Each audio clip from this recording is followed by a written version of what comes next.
वो ये है कि जो सरकारें कानून बना रही हैं, जिनके लिए बना रही, उनसे कोई तबादले ख्याल नहीं हो रहा। तो इसका मतलब जाहिर है, तस्वीर बहुत क्लियर है कि आप किसी कम्युनिटी के ऊपर, जो कि आपके देश के नागरिक हैं और जिनकी कुर्बानियाँ हैं और जिन्हीं ने मतलब 1857 से 1947 तक, बल्कि 1800 से लेके 1947 तक 150 साल इस मुल्क में प्यारे वतन अजीज़ में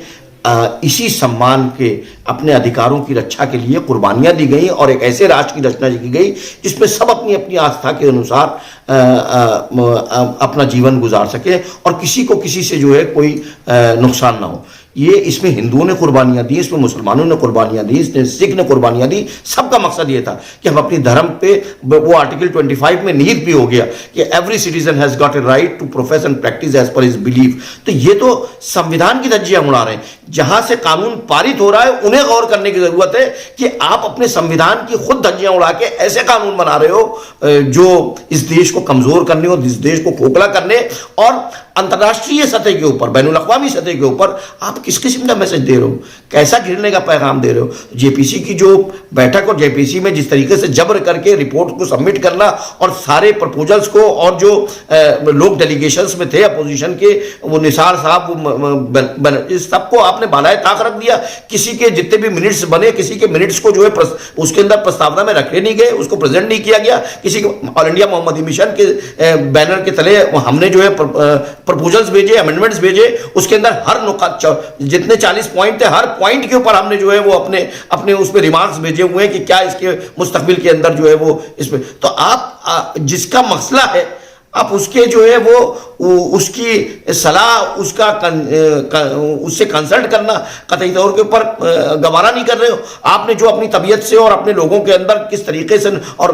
मतलब ये तो लग रहा है कि आप बैनुल अक़वामी सतह पे किसी एजेंडे को के तहत पे आप काम कर रहे हो कि किस तरीके से इनके दिलों को तकलीफ पहुंचाई जाए। और लग ये रहा है कि आप मेजॉरिटी के लिए भी कुछ करना नहीं चाहते हो, सिर्फ उसको ये दिखाना चाहते हो कि हम इन्हें तकलीफ देके तो उसे खुश करना चाहते हैं। तो ये सब समझ लें कि हिंदुस्तान का सभ्य समाज, हिंदू और मुसलमान को तोड़ने की जो राजनीति हुई वो अंग्रेजों से शुरू हुई। उसने इस बांटो और राज करो के फलसफे को हिंदुस्तान में इंप्लीमेंट करने की कोशिश की और इसी हिंदुस्तान के वासियों ने, सब ने मिलकर उसको करारा जवाब दिया और उनको देश से निकाल के फेंक दिया। ऐसी कोई भी विचारधारा जो इस मुल्क को कमजोर करने का काम कर रही है, तोड़ने का काम कर रही है, बांटने का काम कर रही है, वो कतई तौर के ऊपर चल नहीं सकती है। यहां पे सबके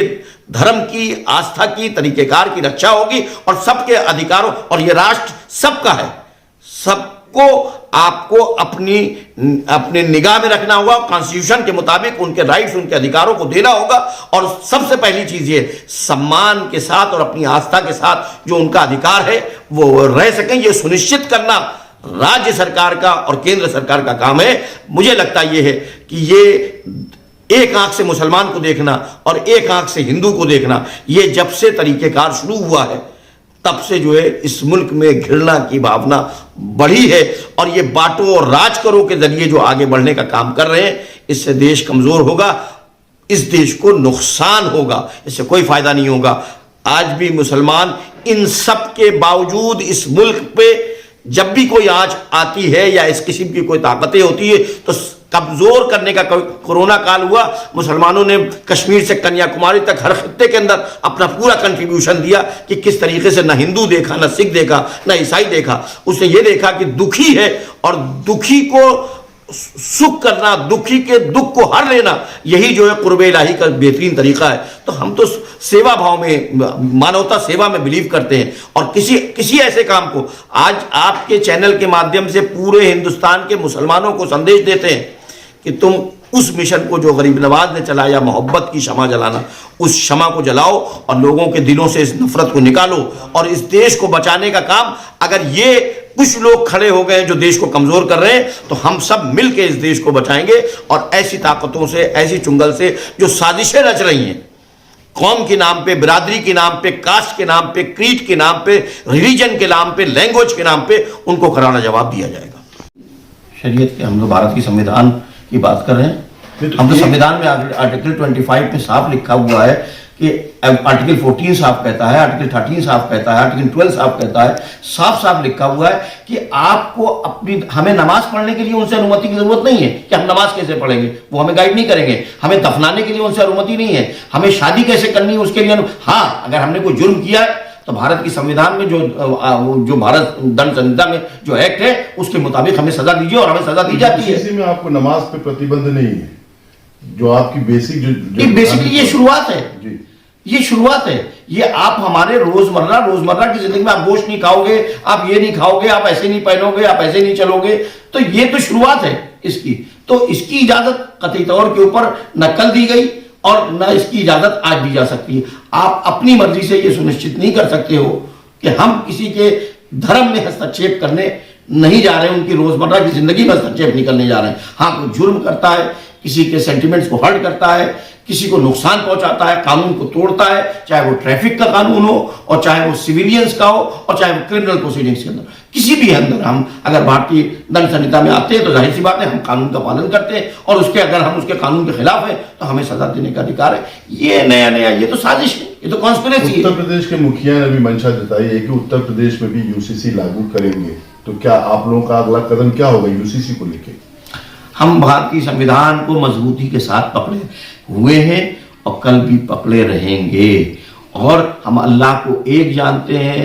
रसूल की अताअत करते हैं, कुरान करीम को फॉलो करते हैं जो हमें ये संदेश देता है। आक़ाए दो जहां सल्लल्लाहु अलैहि वसल्लम का ये संदेश है, जिस मिट्टी में रहो उससे वफा करो,